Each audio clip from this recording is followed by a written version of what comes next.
Welcome in former Razorback basketball player Nick Mason in the program. Nick, it's been a while, buddy. It's good to have you back on the Morning Rush, man.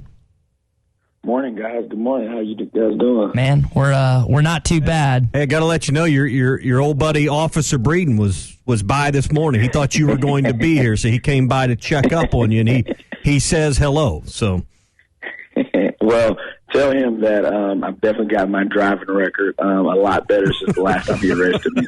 He said he'd be checking up on that too. So. Man, well, Nick, hey, buddy, it's good to catch up. We've talked basketball through text and whatnot, but our listeners, so we've had an occasional text in here. Hey, when's Nick's coming on? Give us his basketball take. Started out a little rocky in conference play. They start out 2-4 in conference play. Next thing you know, they're 7-4 and tied for second in the Southeastern Conference with a game this weekend that could really help them in the standings. What have been your thoughts as of late on this Arkansas basketball program with 5 straight SEC wins? Whenever you have a new team, this is something that's expected. I think that we always look for guys to catch their groove, but Coach Musselman, he does it just like Coach Calipari does it, just like Duke does it. He doesn't get all one and dones, but when he's putting this team together, he has to catch his groove as a head coach. I felt like he was going through a lot of different lineups. I felt like he was trying to find the perfect fit. I felt like he was trying to find closers early on. So I think that's why they struggled early. He found kind of the group that he wanted to go with. He found kind of those guys that could close out games, that could close out halves. And I think that's what we've seen over the last, couple of games. And it's also been a weird year. Every time that you're looking up, you see a game being postponed. Like I know Arkansas is playing Florida and Texas A&M next week. I'm not sure the last time those two teams have even played because every time I look up, they're being postponed. So it's been a weird year. I think that Arkansas has kind of finally found that combination of guys that they really can rely on, and that's why I think they've won 4 in a row versus the beginning of the season where they lost. It seemed like 3 or 4 in a row. Nick, I want to go back to a conversation that you, I, and John had a couple years prior. I guess it would have been a year and a half, 2 years ago, when we were talking about this 2020 Arkansas basketball recruiting class. And I think that Devo at the time was committed to OSU. Jalen was looking like he might have been trending to go to Stillwater. You and I and so many others didn't think there was a chance that Mike was going to be able to bring in Moses, KK, and Chris Moore. Then he gets let go. Musk comes in. He gets 4 of the top 5 recruits in state.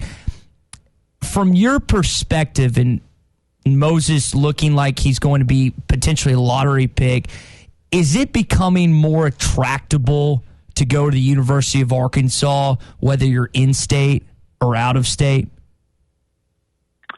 That's a good question. It depends on who you are, because the one thing that scares you about Muss is he's going to recruit over top of you, just like, how we talk about Alabama football. Don't go to Alabama because they're going to recruit year in and year out a 5-star on top of you. Or don't go to Duke basketball because year in and year out they're going to recruit on top of you. Arkansas baseball, same way. So it just kind of depends on your mindset as a player, because you have to know, like if you're Joseph Pinion, who will be coming in here in a couple of years, hopefully Arkansas is able to land Nick Smith or Darian Ford. You have to know that Muss is going to go to the transfer portal, not only at the beginning of the year, but every time a transfer seems to come up on the open market. It seems like Arkansas has contacted them 3 or 4 times already. And so it's kind of something that you have to look at from both sides. You do have to look at it as he's going to recruit the best players. And so, yes, for out-of-state guys, to answer your question, yeah. Then for the in-state guys, I think a lot of them, they just love his energy.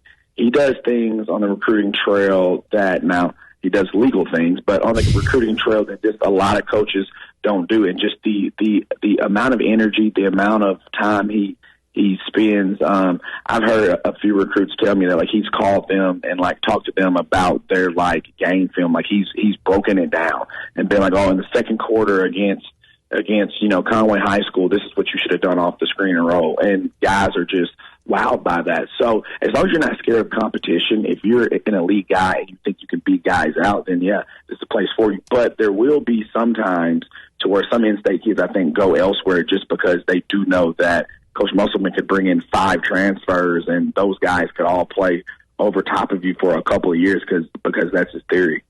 Well, on that point, and I don't know how close you are to Nick Smith and his camp at Sylvan Hills and where he's leaning, but he's the most prized recruit in this state, and I know everybody who's anybody's after him, including North Carolina, including Arkansas, and just go down the list. So what do you think happens in that situation? Does he stay at home and help continue the rebuilding of this program, or does he go elsewhere? Because all the Blue Bloods want him as well. I think it comes down to the last minute. I think that he's going to want to compete for a national championship. He's going to want an elite schedule, and he's going to want to be prime time. So if Coach Musselman can set it up to where whenever Nick Smith is coming in, they are going to have an elite team. He's going to be surrounded by elite players. He's going to have the ball in his hands. Coach Musselman, they can convince him, hey, I'm not going to recruit over top of you. I'm not going to go out and get, a transfer 50-year senior point guard. Then I do think Arkansas has a chance. But if there's one slip up along the way, then it's going to be very, very difficult for Arkansas to land him. I do believe, though, with the success of Moses Moody, because for those of you that don't know, Moses Moody played for Brad Bill Elite. Nick Smith plays for Brad Bill Elite. Moses was a very, very, very difficult recruit to land. His parents, understand the game. They understand. They have a better understanding of what's going on and how to be a one and done a lot more than other parents do. And I know those two families communicate. So the success of Moses helps the Nick Smith situation, but that's going to be something that comes down to the last minute if Arkansas is able to land him or not. What's going on in college basketball this year? You look at the top, you don't see Duke, you don't see North Carolina, you don't see Kentucky, you don't see Kansas. Ty gave a list the other day. The 13 most winningest programs of all time are not in the polls. Why is – and I don't think it's just as simple as saying, well, COVID, the pandemic, that's it. I mean, what is beyond the pandemic? Why are all these blue blood programs that we're used to seeing win the ACC, Kansas win another Big 12 title, and just go down the list, what's happened to all of these programs this year? I think it's two things. One, I think a few of these programs got hit by these kids going to the G League. A few of these programs were hit by that because if you're looking up, and I don't know the exact number, but let's say 6 kids went to the G League instead of being in college basketball. And let's say those were going to be the 6 best players in college basketball. Well, if that was the case, usually they go where? To Kansas, to Duke, to North Carolina, to Kentucky. And if they're going to be 6 of the top 20 picks, meaning they're pros, well, that one player can change your team. If you're Arkansas, look at the year that you had Bobby Portis. Well, I mean, Bobby Portis alone changed the trajectory of not only the team, but the program. So I think that has a little bit to do with it. And then, too, it's hard to win every single year. In any sport, in any sport, regardless of who you were, over the last handful of years, we started thinking that we were tricked that, Clemson had overtaken Alabama, and here we go, just because it's hard to win every year. And so I think it's a little bit of both of those. Those teams have been on such magical runs, and I just think that they missed out on a couple of kids to the G League. I think that, programs like Arkansas and other teams, because, Moses Moody over the last couple of years doesn't go to Arkansas. He goes to Kentucky or Duke or Carolina. And so some of the in-state, smaller programs, Kate Cunningham, he goes to Oklahoma State. You're seeing a lot more of that than you are just everybody is rushing to Duke, Carolina, and Kansas. So I think those programs will be fine, but with the G League and also too with these other programs able to land top 30, top 40 kids and the one and done kids, then it's going to balance things out a little bit. Nick Mason, former Razorback, with us here on the Morning Rush. Nick, 37 years ago today, Arkansas beat Michael Jordan and #1 North Carolina in Pine Bluff. Outside of the national championship, is there another past Razorback game that you wish you could have been in attendance for more than that one? Ooh, that was tough.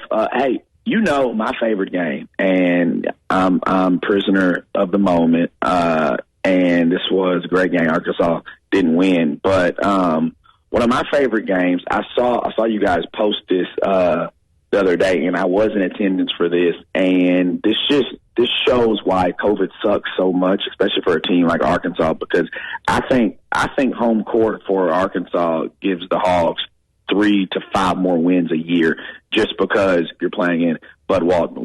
When Cal got ran out of Bud Walton, what was that? Was that 2 years ago? Last year. Yeah.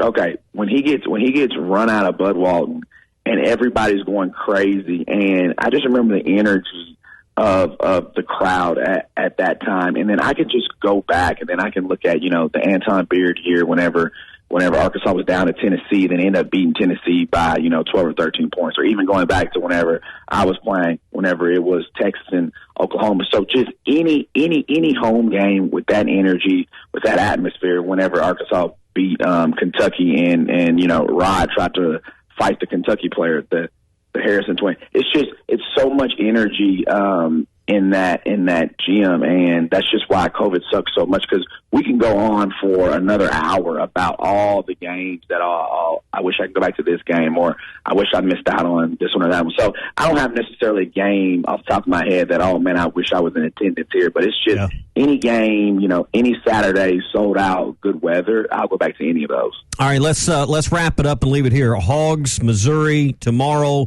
chance for a great road win. Build your resume. What are the keys tomorrow for Arkansas to avenge? Well, it's been one of the more embarrassing losses of the season at home against Missouri back in early January. What has to happen tomorrow with Justin Smith back in the lineup this time as Arkansas takes on Missouri? Man, so Arkansas has had a really balanced attack. I definitely think that they're going to have to continue doing that, and they're going to have to score early on. Some of Arkansas's troubles have come from they've struggled to get easy baskets. Everything's been like a one-on-one, off the bounce, or everything's been a long three. So they're going to have to get out and transition a lot more, and they're going to have to score early on. Because if you remember in the Missouri game, it seemed like Arkansas had 10 points when halftime was approaching. So if they can see a couple go in early, they're playing really good basketball right now. They don't just depend on one guy like a lot of teams do. I think they can continue their winning streak. Nick Mason, former Razorback. It's been a while, buddy. We appreciate your time this morning, and hopefully we'll get to see a Hog win tomorrow against Missouri Tigers. Thanks, guys.